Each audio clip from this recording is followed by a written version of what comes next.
This is Bucky Wild, and welcome to One Step Past.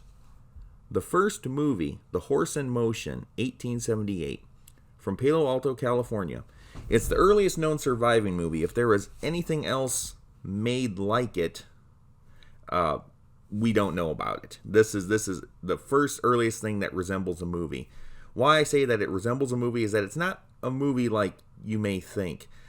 It's just a bunch of individual photographs that were taken, and they're shown in sequence. It's really only just a few seconds long, but it gave the idea that pictures could be in motion, that it was a motion picture. It was made by British photographer Edward Muybridge.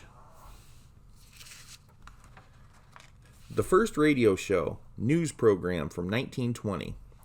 Detroit, Michigan, on August 31st, 1920. It was a news program from the station 8MK. The station still exists today as WWJ, a news station, and is owned by CBS. And it's not so much what they talked about in the news program. The headlines from 1920, they're not really relevant to us today. It's just the mere fact that this was the very first actual radio show ever made and broadcast. The first TV show, The Queen's Messenger, 1928, from Schenectady, New York, aired from the WGY radio station on September 11th, 1928. Now, you got to keep in mind, since this was brand new and this was the very first TV show, they didn't have TV stations set up. So this actually came from a radio station. It was a one-act drama, just a simple play. And what I think is kind of amusing about this is that, TV was so experimental, and it was experimental for the next 3 decades. And the very first thing that they wanted to do with it is just something for fun, just a fun little show. Nothing of great social or political import, just a nice little fun show. So I think nothing much has changed in that regard. The first U.S. sitcom, Mary Kay and Johnny, from 1947. Now these two, they deserve a lot more acknowledgement than what they have received in history books or anywhere else. They really deserve a lot more attention. It starred real-life married couple Mary Kay and Johnny Stearns. It started as a 15-minute show, and then it developed into a half-hour show. It ran from 1947 to 1950.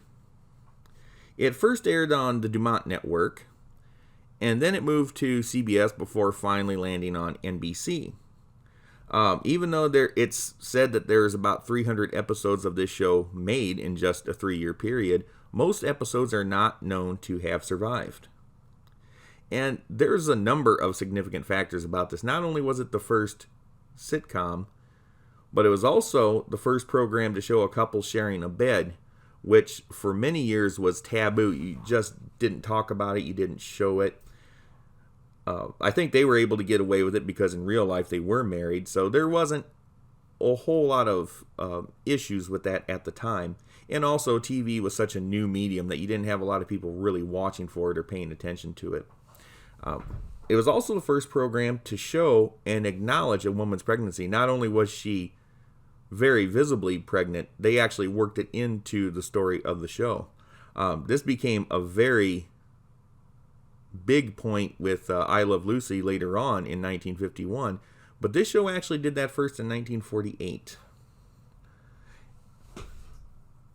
Thank you very much for watching, and if you like what you see, subscribe. I never run out of things to talk about.